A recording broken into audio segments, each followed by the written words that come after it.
Welcome to my YouTube channel. आजची recipe आहे शेवगा बटाटाचं कालवण।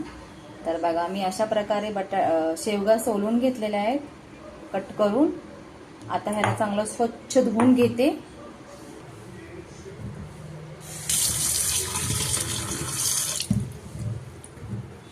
अशा प्रकारे पाण्यामध्ये आपण स्वच्छ धुवून घ्यायचे। त्यात मी बटाटे पण टाकते आणि बटाटे पण स्वच्छ करून घेते।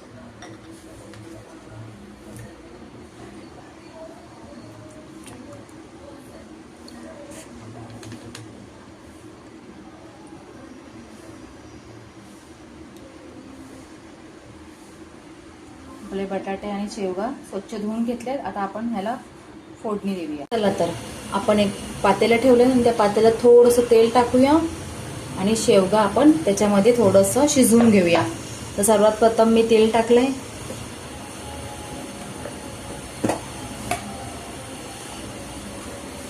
एक चम्मच अद्रक लसूणची पेस्ट टाकते।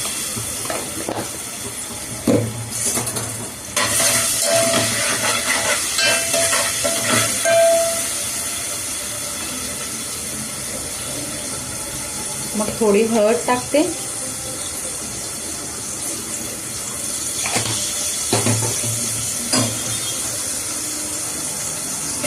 आणि आता शेवगा आणि बटाटा ह्याच्यामध्ये मी चांगलं फ्राय करून घेते।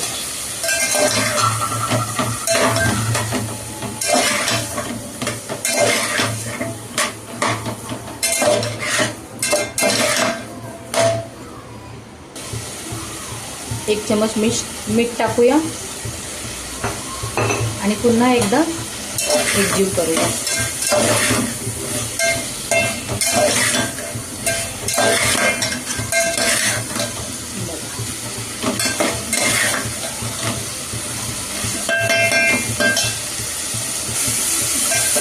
आपले शेंगा मस्तपैकी फ्राय झाले। आता आपण थोडं ह्याच्यात पाणी टाकून शिजवून घेऊया।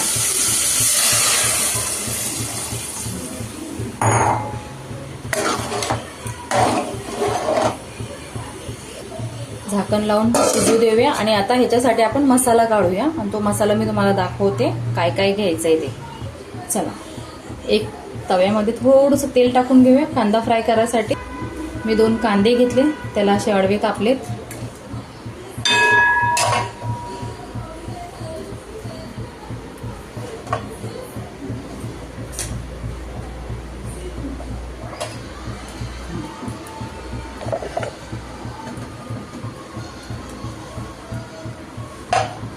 कांदा फ्राय होतोय तोपर्यंत मी थोडं खोबरं कापून घेते। सुकं खोबरं घ्यायचंय। आपला कांदा लाल झालाय, काढून घेते मी।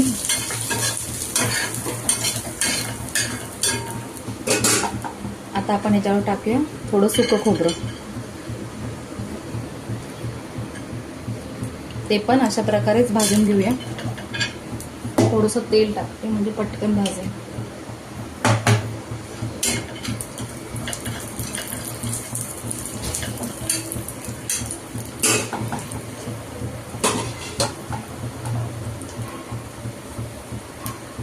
खोबऱ्यासोबत मी थोडंसं लसूण टाकते आणि थोडं अद्रक आणि 2 हिरव्या मिरच्या,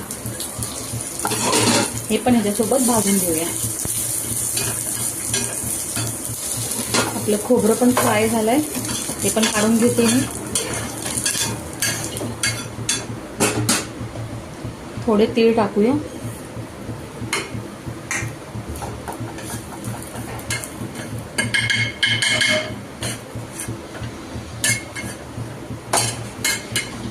हे पण काढते।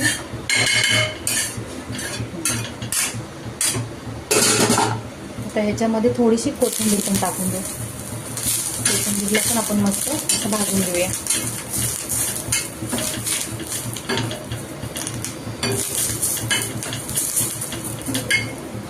मी हा थोडा मसाला बारीक करून घेते।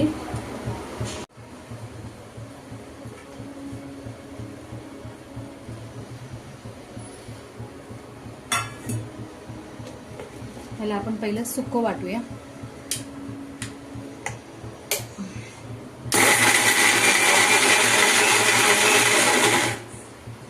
आता जेवढं हवं तेवढं पाणी टाकूया आणि पाणी टाकून बारीक करूया.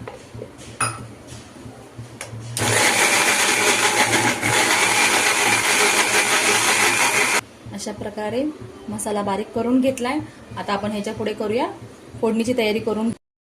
शेंगा मस्तपैकी शिजल्यात, हे बघा. बटाटे पण शिजलेत. आपण ह्याला काढून घेऊया साईडला आणि फोडणीची तयारी करूया. चला, सगळ्यात पहिलं तर मी तेल टाकून घेते थोडं.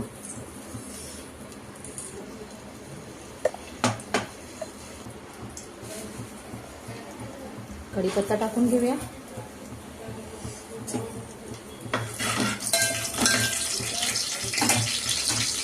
कढीपत्ता आपला तडकलाय तर याच्यामध्ये एक टोमॅटो टाकून घेतला बारीक.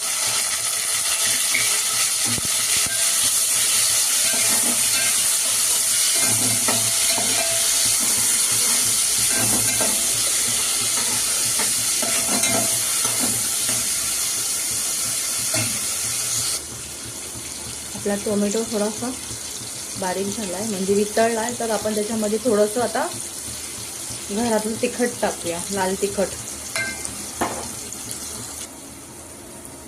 1 चम्मच गरम मसाला पावडर, 1 चम्मच धना पावडर आणि आता हे सगळं आपण हलवून घेऊ. आता ह्याच्यामध्ये वाटून घेतलेला मसाला टाकूया.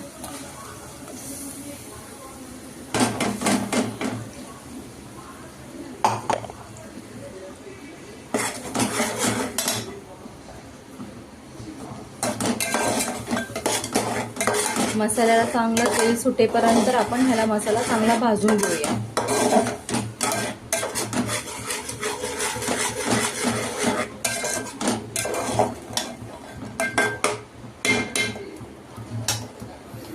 मी शेवगा शिजताना अगोदर हळद टाकली आहे, त्याच्यामुळे मी परत हळद टाकणार नाहीये. असंच मसाला फ्राय करून घेते. झालं बघा, आपल्या मसाल्याला चांगलं तेल सुटतंय. आता तेल सुटलंय तर आपण ह्याच्यामध्ये आपल्या शेवग्याच्या शेंगा आणि सूप सोडून देऊया.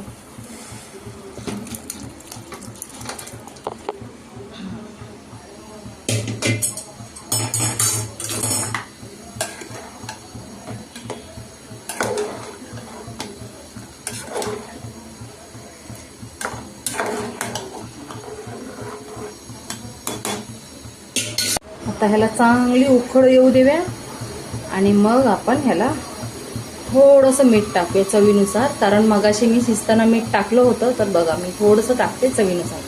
तुम्हाला हवं तेवढं टाका आणि ह्याला चांगली उकळ येऊ देऊ. तोपर्यंत मी ह्याला बारीक करून झाकण लावून ठेवते. चला तर आपला शेवगा बटाटा झालाय रेडी. आपण ह्याला सर्व करूया एका वाटीमध्ये. जर तुम्हाला ही माझी रेसिपी आवडली असेल तर प्लीज एक लाईक, कमेंट आणि शेअर करा.